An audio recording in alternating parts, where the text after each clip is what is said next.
আজকে এই সংগ্রামের পথে স্বাধীনতার পর থেকে 1971-এর পর থেকে আজকে এই সময় পর্যন্ত ভারতের উগ্র হিন্দুত্ববাদের কারণে, ভারতের জঙ্গি তকমার কারণে ভারতকে সহায়তা করতে, বাংলাদেশের ভূখণ্ডকে ভারতের করার লক্ষ্যে বাংলাদেশের হাজারো মুসলিম জনতাকে জঙ্গি ট্যাগ দিয়ে, জঙ্গি তকমা দিয়ে এদেশে নির্যাতন করা হয়েছে, গুম করা হয়েছে, খুন করা হয়েছে।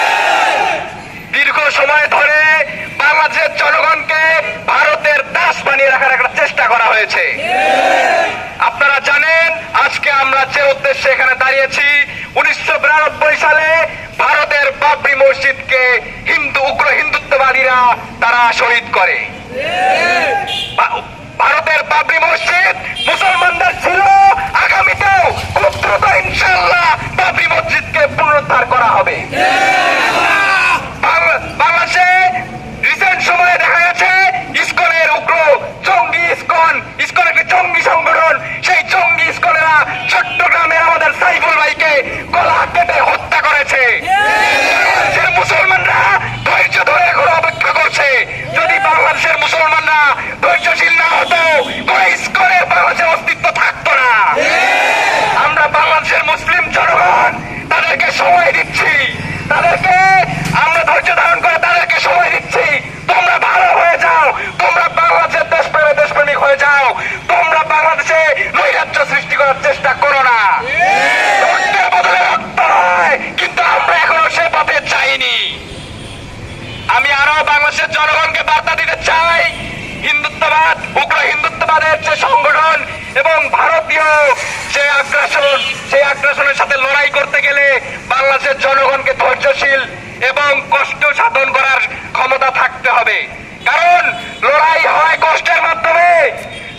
আজ আপনারা জানেন আফগানিস্তানকে বলা হয় সকল বড় বড় সাম্রাজ্যের কবরস্থান। এটা এমনি এমনি হয়নি, দীর্ঘ সময় ধরে তারা জিহাদ করেছে, যুদ্ধের মাধ্যমে তারা না খেয়ে, তারা দীর্ঘ সময় যুদ্ধের মাধ্যমে আমেরিকা, রাশিয়া তাদের সাথে যুদ্ধ করে আজকে তারা এ পর্যায়ে এসেছে। বাংলাদেশ যদি ভারতের আগ্রাসন থেকে বেরিয়ে আসতে চায়, ভারতের সাথে মিডিয়ার লড়াই করতে হবে, খাদ্যের লড়াই করতে হবে।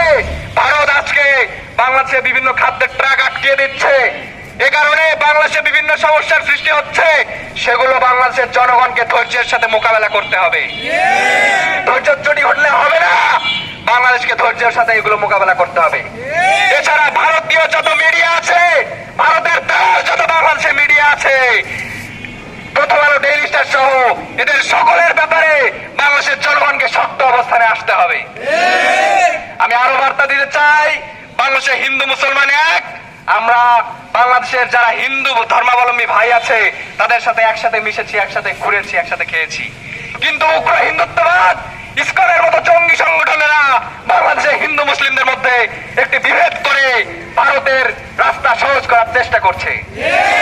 অতি দ্রুত যদি তারা সঠিক পথে ফিরে না আসে, আমরা কঠিন বার্তা দিয়ে বাংলাদেশের মুসলিম জনগণ তাদের বিরুদ্ধে অবস্থান নেওয়ার দিতে বাধ্য হবে।